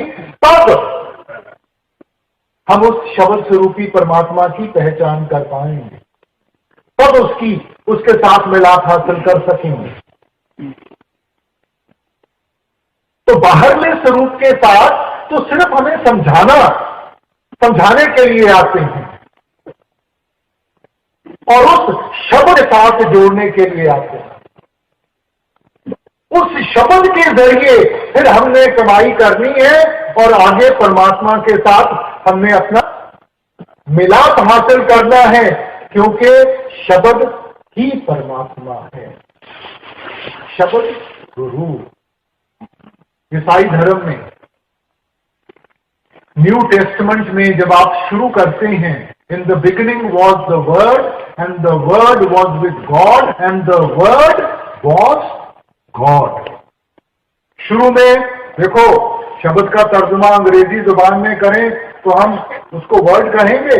शुरू में वो शब्द था, वो शब्द परमात्मा के पास था, वो शब्द ही परमात्मा था। उसकी पहचान करनी है और वो पहचान होगी जब हम अंतर्मुख होंगे। फिर आगे स्वामी जी कहते हैं, पंडित पढ़ पढ़ वेद बखाने, विद्या बल सब जाई। विद्या से अहंकार होगा, सोझी नहीं मिलेगी। इसीलिए गुरु घर ने फरमाया था, पढ़िए जेते बरस बरस, पढ़िए जेते मां, पढ़िए जेते आरजा, पढ़िए जेते सांस। नानक लेखे एक गल और हमने चखण चाह। अब कहते हैं सारी उम्र पढ़ते रहो, हर एक साल पढ़ते रहो, हर एक महीने पढ़ते रहो, हर एक श्वास के साथ पढ़ते रहो। उसके साथ मन में अहंकार आ जाएगा, मालिक की प्राप्ति नहीं होगी। नानक लेखे एक गल, वो एक चीज कौन सी है जिसके साथ पहचान होगी, जिसके साथ जागृता आएगी। कल भी बेनती की गई कि हुक्म सिर्फ एक दिया, उस हुक्म की पालना के लिए बाकी सब कुछ समझाया गया है, बाकी सब कुछ लिखा गया कि उस हुक्म की पालना कैसे करनी है। हुक्म सिर्फ एक है, और वो क्या हुक्म था? एक वो नाम हुक्म है नानक, सतगुरु दिया भाई जियो। और कबीर साहब भी यही कहते हैं। आप कहते हैं कि देखो ये जो गुणी ज्ञानी है, पढ़ पढ़ पंडित अवर समझाए, घर अपने की खबर ना पाए। पढ़ पढ़ के दूसरों के टेवे देखते हैं, उनके हाथ देखते हैं, उनकी राशि देखते हैं और उनको उनकी जिंदगी के बारे में बताते हैं। और जो घर अपने विधवा लड़की बैठी है, तो क्या उसकी किस्मत नहीं देखी थी? पढ़ पढ़ पढ़ पंडित अवर समझाए, घर अपने की खबर ना पाए। और क्या पढ़ना है? पढ़ना गुनना एक नाव है, बूझे को भी चारा। पढ़ना गुनना एक नाव, एक। हम अनेकता में फंसे हुए, आपका इशारा एक की तरफ है। जब तक एकाग्रता नहीं आएगी, हम द्वैत की भावना में बैठे रहेंगे। द्वैत की भावना में बैठे हैं, मालिक से अलग हैं। जब तक एकता में कदम नहीं रखेंगे, पहचान नहीं होगी, मालिक से मिलाप नहीं होगा। और पढ़ने पढ़ाने के ऊपर तो गुरु घर ने देखो कितना खोल के अपनी विचार हमारे सामने रखी है। वेद कतेब सिमरत सब शासक, इन पढ़े है मुक्त ना होई। वेद कतेब सिमरत सब शासक, इन पढ़े है मुक्त ना होई। एक अक्षर जो गुरमुख जाते, बुझे बिरला कोई। ये सारा जागृता, ये ज्ञान, ये सोची कहां से लगी? एक अक्षर जो गुरमुख जाते, जो जाप के साथ, भजन बंदगी के साथ, सिमरन के साथ हासिल होगा। और सोच से कहना पड़ता है बूझे बिरला कोई, क्योंकि दुनिया तो बाहरमुखी साधनों में फंसी हुई है। किस चीज की तरफ इशारा है आपका? कहने के लिए हम जरूर कह देते हैं कि जी हमने अपने आप को रूहानियत के साथ जोड़ना है, मगर भाई रूहानियत के साथ जोड़ने का मतलब है कि इन सब चीजों के ऊपर अमल करें। और अगर अमल ही नहीं किया, फिर बारमुखी होकर मत्थे टेकते रहे, ईंटों पत्थरों को पूजते रहे, तो फिर क्या फायदा हुआ भाई? अंतर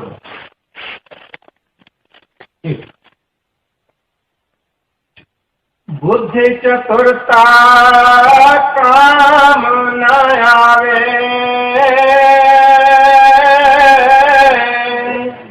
आन मरे पछताई, और अमल का दखल नहीं है, अमल शब्द लौलाई। अब स्वामी जी चेतावनी देते हैं कि बुद्ध चतुरता काम ना आवे, कि जब मालिक के पास पहुंचेंगे वहां किसी ने आप इन चीजों की परख नहीं करनी, क्योंकि मालिक के दरबार में वहां सिर्फ वो एक चीज देखी जानी है, आपकी प्रेम और प्यार की भावना, और किसी चीज की परख नहीं होनी। इसलिए पांचवी पातशाही ने कहा था, ना को मूर्ख नहीं सियाना, वर्ते सब कुछ तेरा पाना। इन चीजों की परख नहीं होनी कि ये आदमी बहुत सादा है, या ये पढ़ा लिखा है, ये आलिम फाजिल है, कोई फर्क नहीं है। फर्क आपके प्रेम और प्यार की भावना का है। हम चाहे अमीर हो, गरीब हो, जिस मर्जी देश के हों, जब तक प्रेम और प्यार की भावना नहीं जागृत हो। देखो, जब संत महात्मा हमारे दरमियान आते हैं तो वे उदाहरण के जरिए अलग अलग पहलू हमारे सामने पेश करते हैं।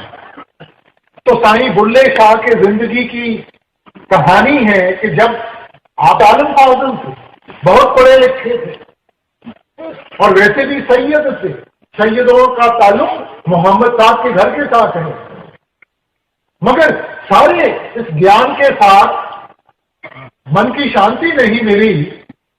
और जब उस विरह में आपने खोज करनी शुरू की तो किसी ने बताया कि शाह अनायत है, रानी है, तो शायद वो आपको इन चीजों के बारे में समझा सकते हैं। अब पहले तो मन में अहंकार आया कि देखो मैं एक सैयद हूं, पढ़ा लिखा हूं, और एक अनपढ़ के पास जाके जो जात में भी मेरे से नीचे है, तो क्या वो मेरे को ये सब कुछ समझाएगा? मगर जब मन की तरफ पूरी नहीं हुई तो एक दिन आप शाह अनायत के पास पहुंचे और आपने उस खुदा की बंदगी के बारे में आपने प्रश्न किया। तो शाह अनायत उस वक्त पनीरी लगा रहे थे, तो आपने बहुत सादे तरीके से कोई लंबी चौड़ी वार्तालाप नहीं शुरू कर दी, बड़े सीधे तरीके से कहा, बुलिया घबदा की पाप, इधरों पुटना इधर लावना। देखो कितने आसान तरीके कि दुनिया से निकाल के ध्यान को मालिक की भक्ति के साथ जोड़ोगे, तब आहिस्ता आहिस्ता वो प्रेम और प्यार जागृत होगा। अब देखो सैयद थे और सैयद बन के शाह अनायत के बन गए, तो जो बाकी शिष्य थे उनमें बड़ी चर्चा हो गई, बड़ी आपकी वाहवाह हो गई। मगर मुर्शिद तो हर एक शिष्य की अवस्था को जानता है। तो उनके घर में किसी की शादी थी, तो आप शाह अनायत ये न्योता लेकर आए। शाह अनायत आप तो गए नहीं, आपने किसी गरीब को भेज दिया। और जब वो गरीब, उसके बेचारे के कपड़े भी वैसे ही थे, जब वो वहां पहुंचा तो आपने ज्यादा ध्यान नहीं दिया। थोड़ी सी शायद शर्म भी आई होगी, तो उसको एक तरफ जाकर आपने उसको बैठा दिया। अब जब शादी खत्म हुई और वो वापस आया, उसने शाह अनायत को सारी बात बताई, तो शाह अनायत ने बुल्ले शाह से अपना मुंह मोड़ दिया अब जब मुर्शिद शिष्य से मुंह मोड़ ले, ये तो जो असल शिष्य है वो ही समझ सकता है कि उस वक्त उसका क्या हाल हो। तड़पा, क्या कुछ नहीं किया आपने अपने मुर्शिद के दर्शन करने के लिए, और अंत में एक कंजरी का वेश धार के आपने सामने नाचना शुरू कर दिया। और जब शाह अनायत ने पूछा कि भाई तू बुल्ला है, तो आप कहते हैं नहीं साईं मैं तो भुल्ला हाँ, बख्श ले बख्श ले।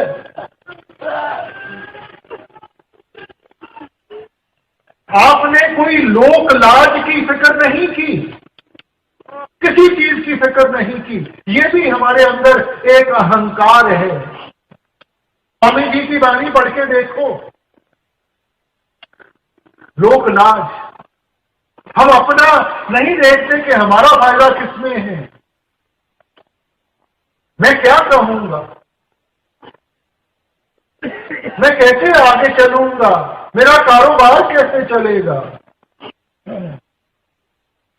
कहने के लिए हम जरूर कह देते हैं कि मालिक ने किस्मत बनाई है, तो क्या उसने किस्मत बनाने के वक्त कोई गलती कर दी?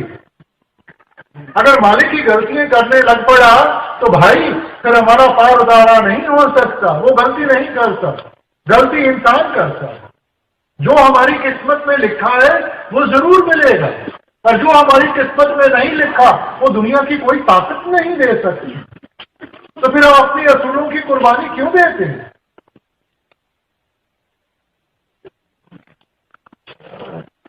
हमने तो उस लक्ष्य को आगे रख के पूरे विश्वास के साथ आगे बढ़ना है।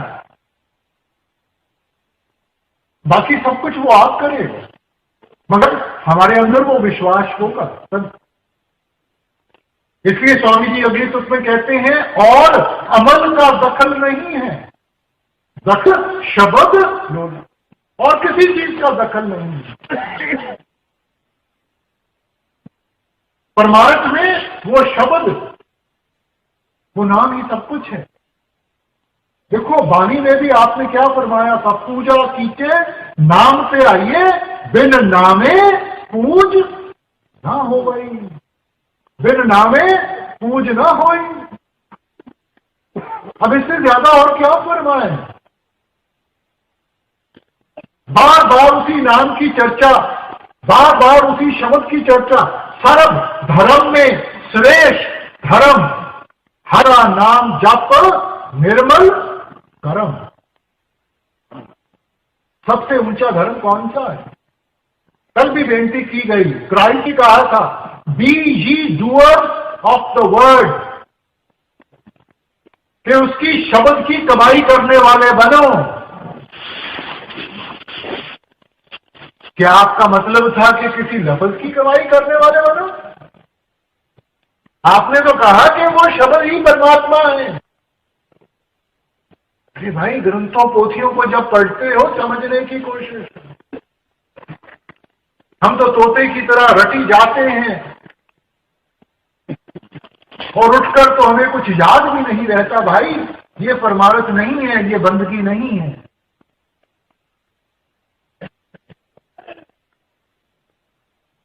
इसलिए समझें कि सारी लोक लाज, सब अहंकार, ये सब चीजों को छोड़कर हमने उस एक के साथ रिश्ता जोड़ना है, उस शब्द की कमाई में लगना है।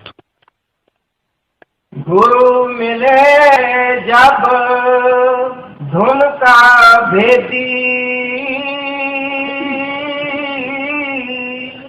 शिष्य गिरधर आई,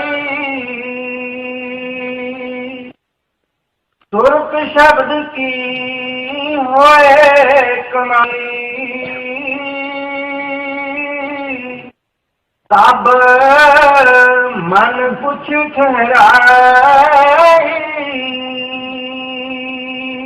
अब देखो जिंदगी में इंसान जो कुछ भी करता है उसकी शुरुआत उसकी कमी से, लोड़ से शुरू होती है।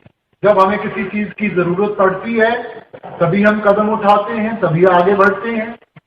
तो जब हम सत्संगों में आते हैं, हम अलग अलग महापुरुषों की वाणियों को सुनते हैं, उनकी जो शिक्षा है उसको सुनते हैं, तो हमें भी अपने अंदर उस चीज की कमी महसूस होती है।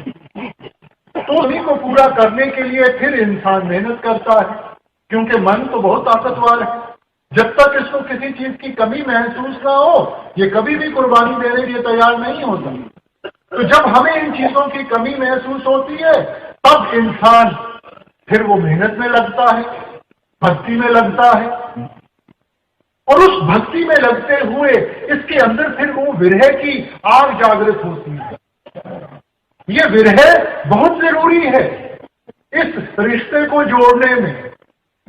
शेख फरीद ने कहा था, विरह विरह आखिए विरह तू सुल्तान, क्योंकि उस विरह में ये फिर तड़पता है उस चीज के लिए, तब ये जाकर भजन बंदगी में लगता है, में करता है, और उस विरह की आग में इसके कर्म आहिस्ता आहिस्ता खत्म होते हैं। हम बाहर के प्रश्नों में फंस जाते हैं।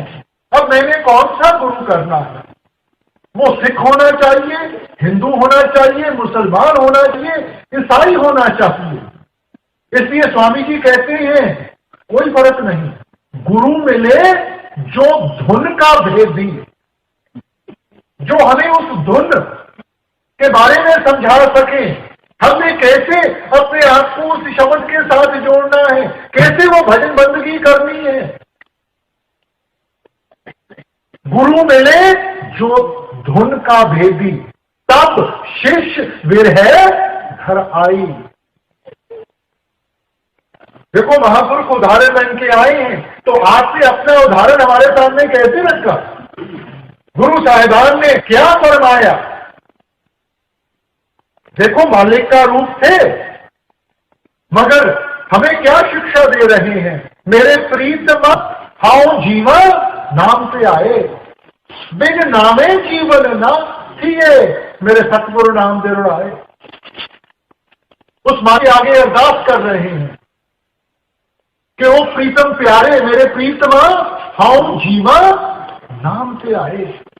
अगर मेरी आज हंसी है, अगर आज मेरा वजूद है, वो उस नाम के साथ है। मेरे को कौन जानता था, मेरी क्या हस्ती। मैं तो अपने गुरुओं के ऊपर बार बार जाता हूं, बलिहार जाता हूं, जिन्होंने मेरे को उठाकर उस ताकत के साथ जोड़ दिया, मेरा भी वजूद बन गया, मेरी भी हस्ती बन गई। ये उन महापुरुषों के वचन हैं जो मालिक का रूप है। अब हमें समझाने की कोशिश कर रहे हैं कि भाई नाम के बगैर हम कुछ नहीं है। नाम के तारे सगले जंत, नाम के तारे खंड ब्रह्मांड, उसके बगैर कुछ नहीं।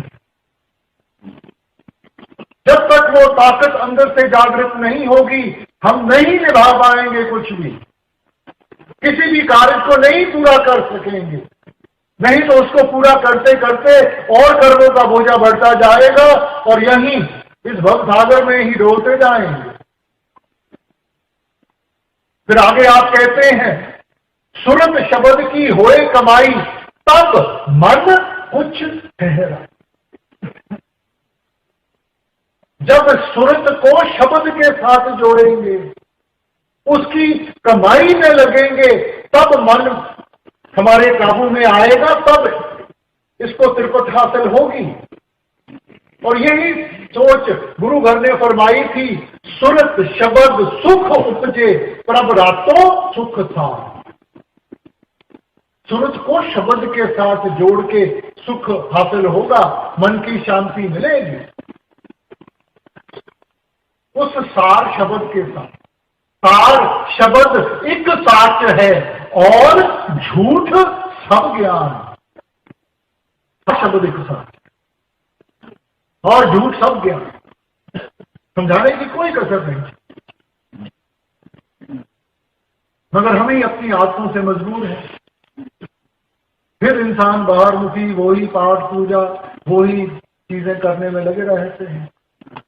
इसलिए भाई ध्यान दें, जो आप हमें सिखाने की कोशिश करें। मेरे हवस से हाथ न आवे,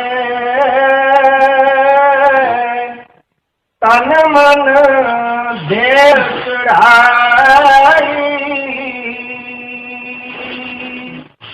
गुलहसी और कपटी जन को नेक न धुन पत्याई।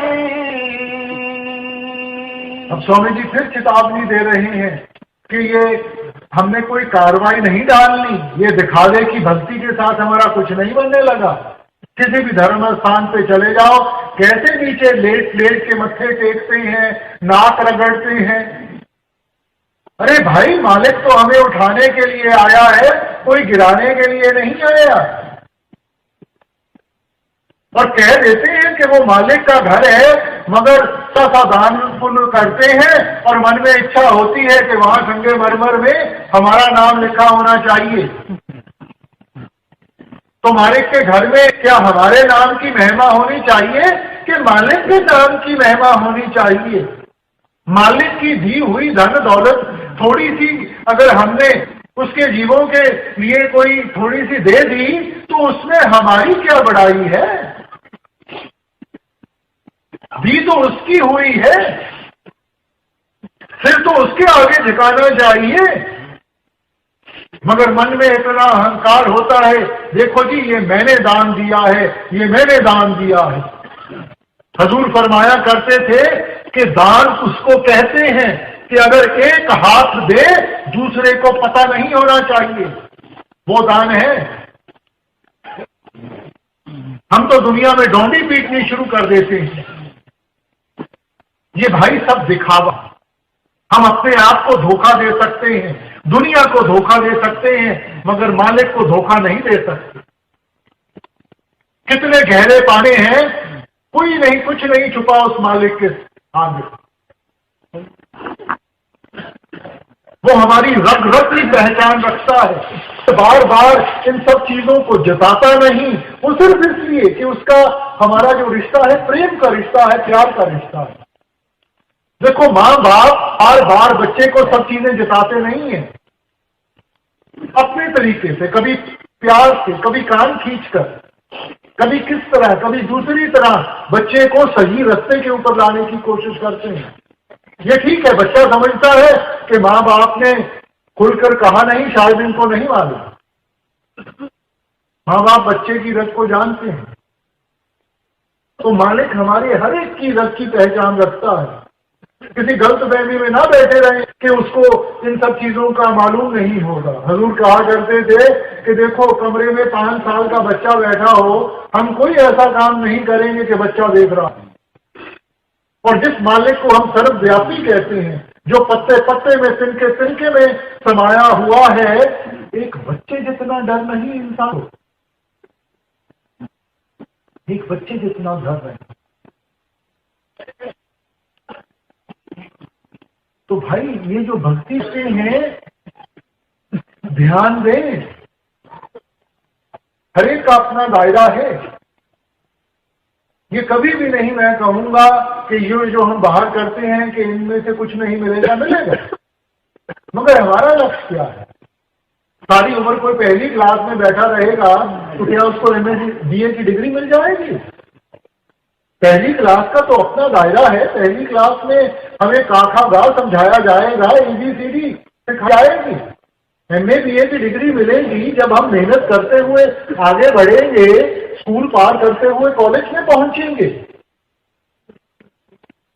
तो ये जो बाहर के साधन हमें समझाए गए थे, इनका ताल्लुक था कि हम वातावरण सही बना सके, माहौल ठीक कर सके।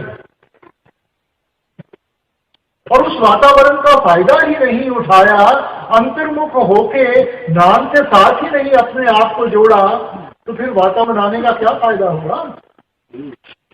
देखो, एक खिलाड़ी है, खेल को अच्छा खेलने के लिए वो कसरत करता है, मगर सारे दिन में इतनी कसरत करता रहे कि खेल खेलने के लिए वक्त ना हो या थक के बैठ जाए कि आज मैंने कसरत बहुत कर ली, तो मकसद क्या था? मकसद तो था कि स्टेमिना बने कि खेल को अच्छी तरह खेल सके। मगर सारा दिन वो कसरत ही करता रहा और खेल नहीं खेली, तो क्या मकसद हुआ? और यही हमारा हाल है। सारी उम्र बाहरली चीजों में लगे रहे, वातावरण बनाने में लगे रहे, अगला कदम उठाया नहीं। तो मालिक तक कैसे पहुंचेंगे? मालिक से रिश्ता कैसे रहेगा?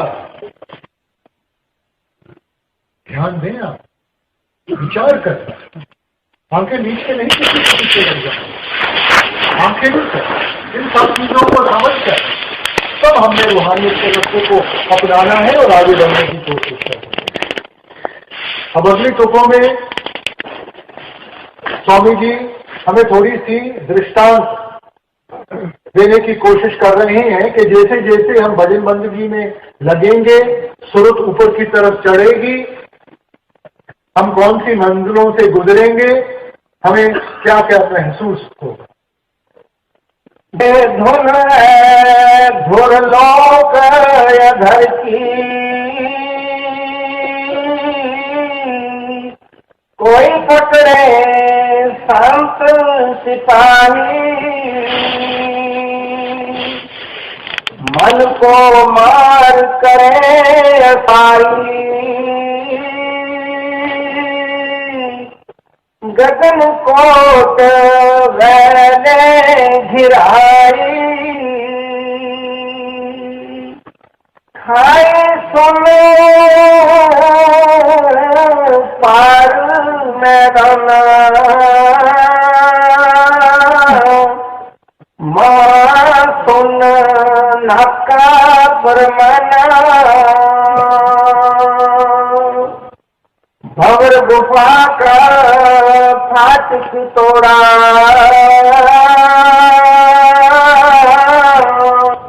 शीश महल सतगुरु दिखलाई, अद्भुत लीला अजबा की,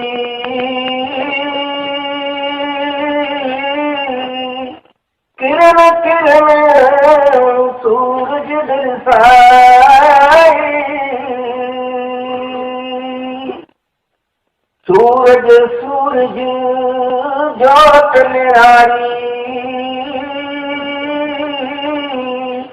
चंद्र चंद्र कोटन छवि छाई, घट आकाश घट प्रकाशा, लाख आकाश कोटिन परसाई,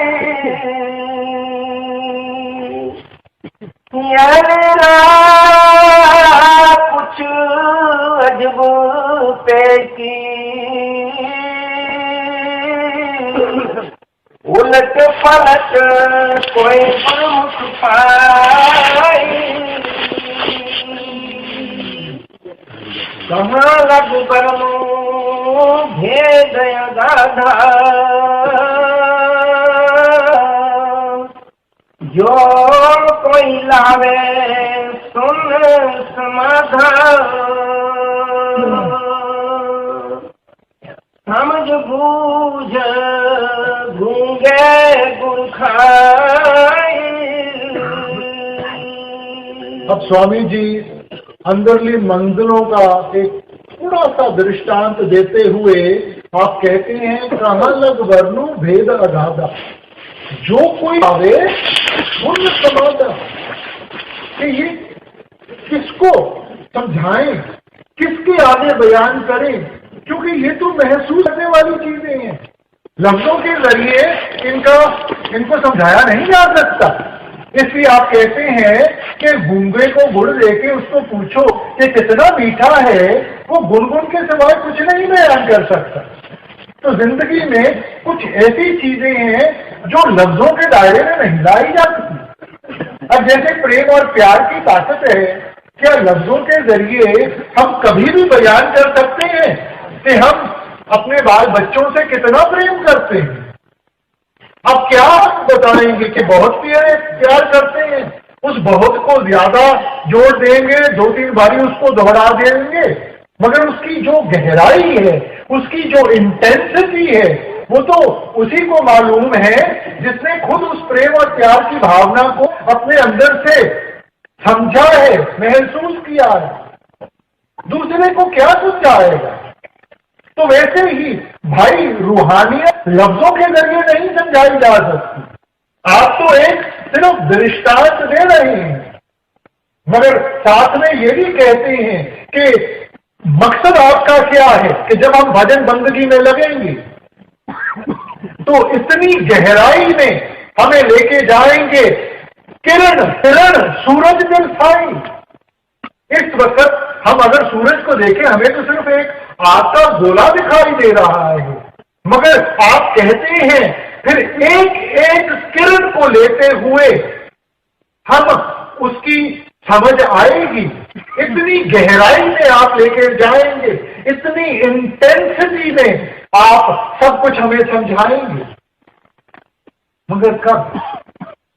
जो कोई लावे सुन समझ, समाधि लगाकर इस मन को दुनिया से सुन करना, और जैसे जैसे दुनिया से सुन होता जाएगा, अंदर से मालिक का दरवाजा खुलता जाएगा, रस आना शुरू हो जाएगा, फिर हमारे अंदर वो ताकत आएगी, जागृता आएगी कि हम इन चीजों को समझ सके, उस रास्ते के ऊपर चल सके। पीर साहब ने भी यही सोच रखी थी। आप फरमाते हैं, जो दीसे सो तो है नाही, जो है सो कहा ना जाई, कहना बहना क्या समझाई, गूंगे का गुड़ भाई। कि जो हमें दिखाई देता वो तो मालिक है नहीं, जो वो है वो हमें दिखाई नहीं देता। संत महात्मा आके क्या समझाए, गूंगे का गुड़ भाई, कि वो तो एक दृष्टांत देते, प्रेरणा देने के लिए। अंग्रेजी का एक मुहावरा है, वेटिंग द एपेटाइट, भूख जागृत करना। तो सत्संग के जरिए, इन ग्रंथों पोथियों को जरिए आप हमारी भूख जागृत करते हैं, वो एक दृष्टांत देते हैं कि हम भी मेहनत करें और हम भी उस सच्ची भक्ति में लग के इन सब चीजों को महसूस करने की कोशिश करें। कथ कह की बात निराली, क्यों कर कहूँ बनाई, राधा स्वामी राज छिपे को,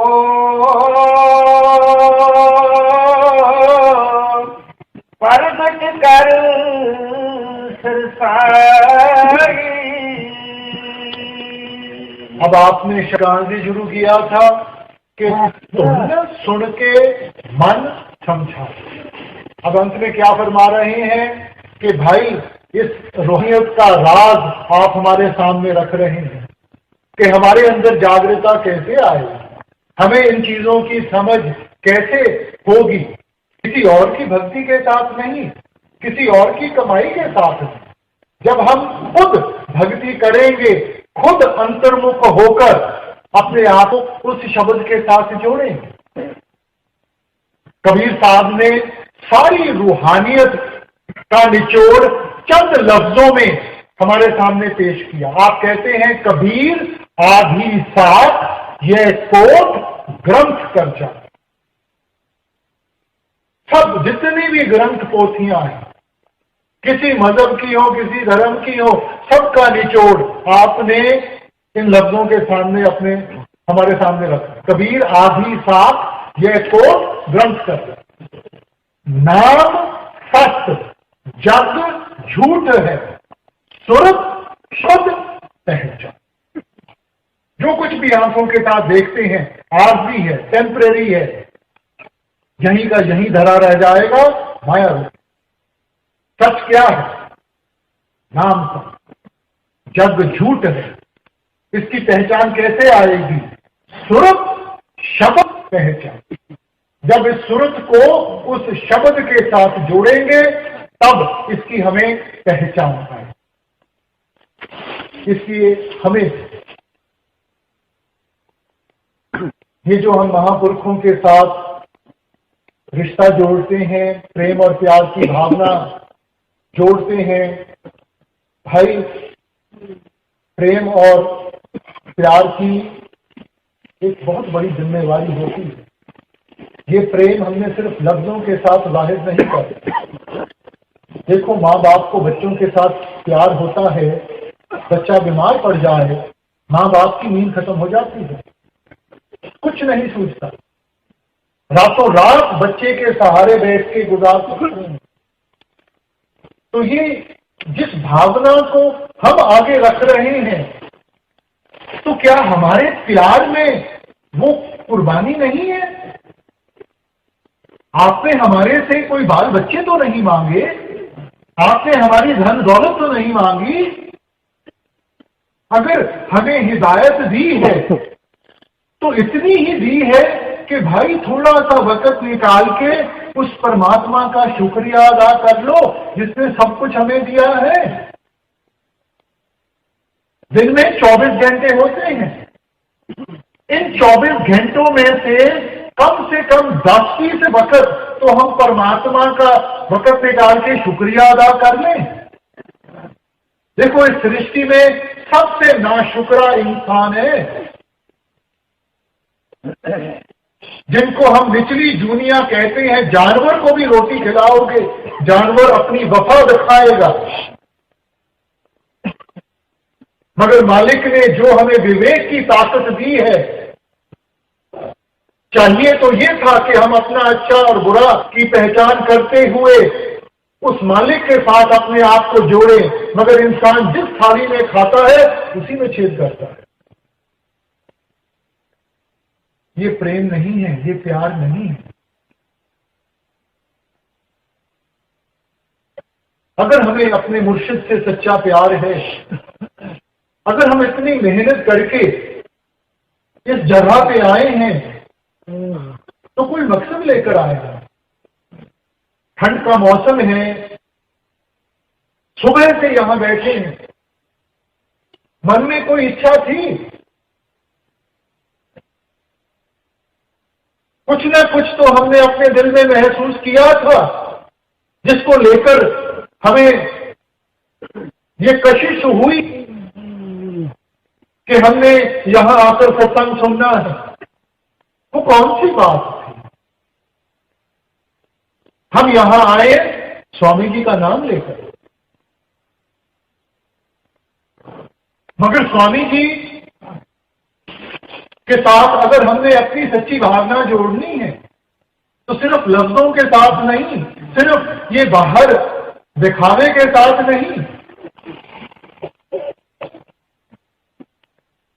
जो उनकी हिदायत थी, जो उनका उपदेश था, उसको सिर माथे रख के उसके अंदर हमने पूरा उतरने की कोशिश करनी है।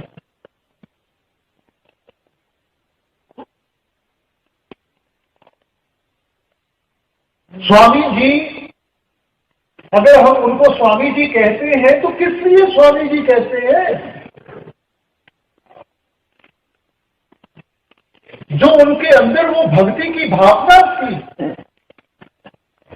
जो उनके अंदर वो रूहानियत की ताकत थी, जिस ताकत के हिस्सेदार हम बनने की कोशिश कर रहे हैं, जो उनकी कमाई थी, वो सारी दौलत आपने हमारे सामने रखी। अब हमें चाहिए कि हम उसके लायक बन सकें। देखो भाई, गंदे बर्तन में कोई चीज डालोगे वो भी गंदगी का हिस्सा बन जाएगी। हम बर्तन को साफ करते हैं तभी तो हम उस चीज को संभाल पाएंगे। तो क्या हमारे दिल, हमारे मन साफ हैं? भजन का मकसद ही ये है कि हम अपने आप को उनके लायक बना सकें। कमाई उन्हीं की हुई है, वो सब कुछ देने के लिए ये तैयार है। हमारे अंदर वो कमी है कि हम संभालने के काबिल नहीं बने।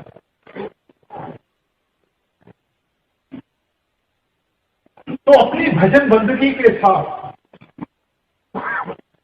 बड़े महाराज जी ने, हजूर ने, बाबा जी ने, सरदार बहादुर ने जो भी इतनी भजन बंदगी की वो हमारे लिए की। उनके तो कोई धर्म नहीं थे, हमें रास्ता दिखाने के लिए थी, हम यही मार्ग के ऊपर लाने के लिए थी। और अगर आपने इतना त्याग करके अपनी सारी जिंदगी हमारे ऊपर कुर्बान कर दी, तो क्या हमारी कोई जिम्मेवारी नहीं बनती कि हम थोड़ा सा वक्त निकाल के उनको बैठ के याद कर लें।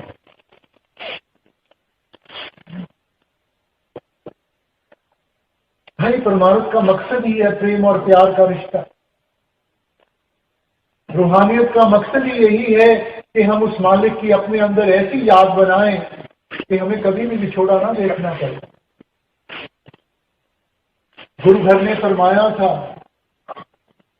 जब मालिक की आपके ऊपर बख्शिश हुई तो आप तो बोल उठे, जहां देखूं मैं दीन पे आए न जाए परम कृपा, कि मैं तो जिधर भी नजर मारता हूं मेरे को तो परमात्मा ही दिखाई देता है।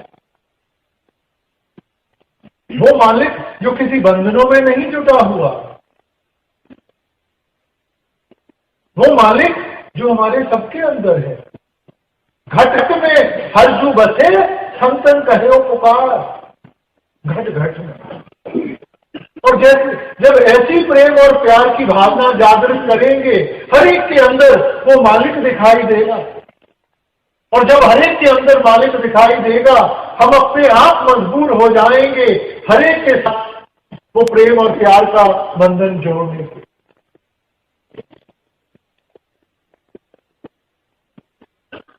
इसलिए अपने फर्ज की थोड़ा सा हम समझें। जो हम करेंगे उससे कहीं ज्यादा उनकी बख्शिश होगी। इंसान एक कदम उठाएगा, वो 100 हमारी तरफ उठाएगा। हम एक बार भी उस मालिक को पुकारेंगे, वो 100 बार हमारे सामने खड़ा होगा। ये हमारी उसके आगे पुकार है, हमारी उसके सामने फरियाद है। हम भटक गए हैं। रूहानियत का ये मतलब नहीं है कि आप अपनी जिम्मेवारियों को छोड़ दें, आप बाल बच्चों को छोड़ दें। रूहानियत का मतलब है कि जिम्मेवारी को समझें और उस जिम्मेवारी को समझ के अंदर से उस ताकत को भी हासिल करें कि इनको पूरा कर भी सकें। इस अवस्था में नहीं पूरा कर सके, ये तो जब तक उस मालिक की दया ना हो, उसकी बख्शिश ना हो, इंसान नहीं पूरा कर सकता।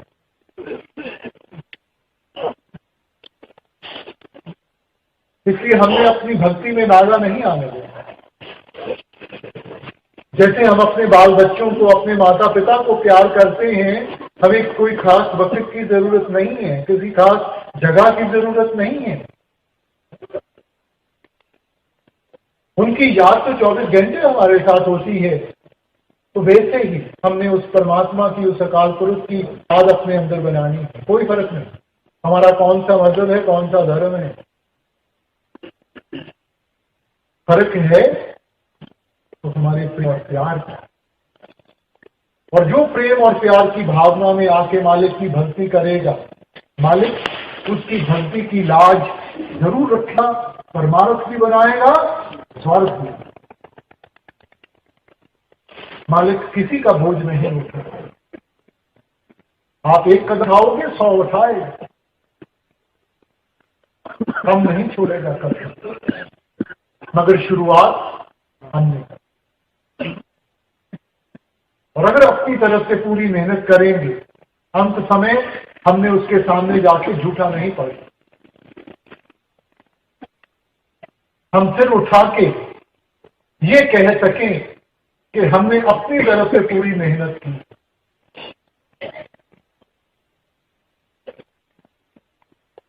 और अगर सच्चे दिल से इतना हम कह सकेंगे, बाकी सब कुछ वो खुद कर, उसने जिम्मेवारी उठाई, महाराज जी ने जिम्मेवारी उठाई, वो नहीं भूले, हम भूल जाते हैं।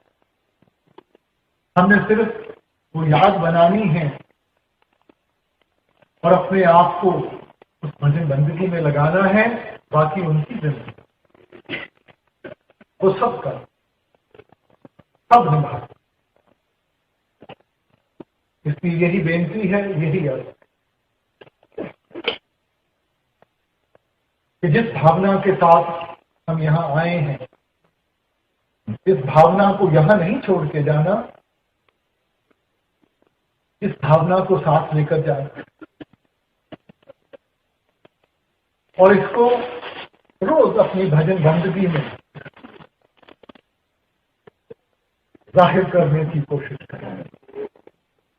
कथय कह की बात निराली, क्यों हर कहूँ बनाई। राधा स्वामी राज छिपे को परगत कर सरसाई।